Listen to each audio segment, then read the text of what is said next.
कल एक पंडित तकरीर कर रहे थे, कह रहे थे नीली छतरी वाला कहता है जा दिल्ली, बम्बे, लाहौर से इतनी आत्माओं को लेकर आ।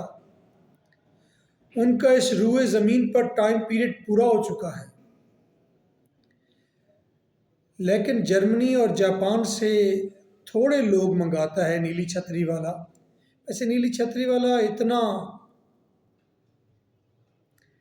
नाइंसाफ़ तो नहीं है यार कि जापान में थोड़े लोगों को मौत मिले, पाकिस्तान इंडिया में ज़्यादा लोगों को मौत मिले। ऐसा कैसे हो सकता है? मुझे लगता है कुछ ना कुछ तो हमारे इख्तियार में भी नीली छतरी वाले ने दे रखा है। अगर दे रखा है तो हमें मरने की फिर क्या जल्दी है? आपने मोटर बाइक्स वालों को देखा है, ये रोड पर होते हैं तो बाकी जो मोटर बाइक्स वाले हैं वो अपने रोज़ाना किसी फेलो मोटर बाइक वाले का एक्सीडेंट देखते हैं, डेली देखते हैं, लेकिन फिर भी रैश ड्राइविंग करते हैं, भागम भाग, जल्दी। वैसे मैं पूछना चाहता हूँ तमाम मोटर बाइक्स वालों को, यार इतनी जल्दी करके आपको मिलता क्या है?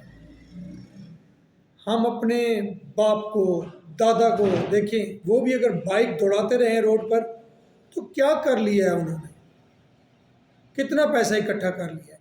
वैसे किस चीज़ की जल्दी होती है? ऑफिस में पहुंचने की जल्दी होती है, तो वहाँ पर क्या मिलता है? मतलब ये तो नहीं है कि उस दिन कुछ स्पेशल डे होता है कि वहाँ पर बहुत ज़्यादा पैसे मिलने वाले होते हैं। अच्छा, जब छुट्टी हो जाती है फिर घर जाने की इतनी जल्दी क्यों होती है? घर जाकर झिड़कें मिलती हैं और क्या होता है? तो आराम से चले जाया करें यार, आराम से जाकर तो देखें यार। पूरी दुनिया में लोग बड़े ही आराम से बाइक चलाते हैं, बड़े पुरसुकून होते हैं। उनकी एज 90 साल, 120 साल होती है।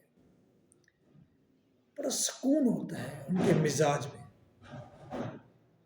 हो सकता है आपको इस बात को सुन के, वैसे मैं आपको एक बात सुनाता हूँ। मैं बाइक बड़ी तेज़ चलाने लगा था, तो मुझे अभी चलाने ही लगा था, तो मुझे एक बुज़ुर्ग ने ऐसे जो पकड़ लिया, कहते है बात सुन, मोटरसाइकिल आराम से चलाया कर, तेज़ चलाता है किसी को पता ही नहीं चलता कौन यहाँ से गुजरा है। आराम से चलाया करो, जो दोस्त होगा तुम्हें देखकर खुश होगा, और जो दुश्मन होगा जब तुम ऐसा से चलोगे उसके आगे से तो उसका दिल धक धक धक धक सड़ जाएगा।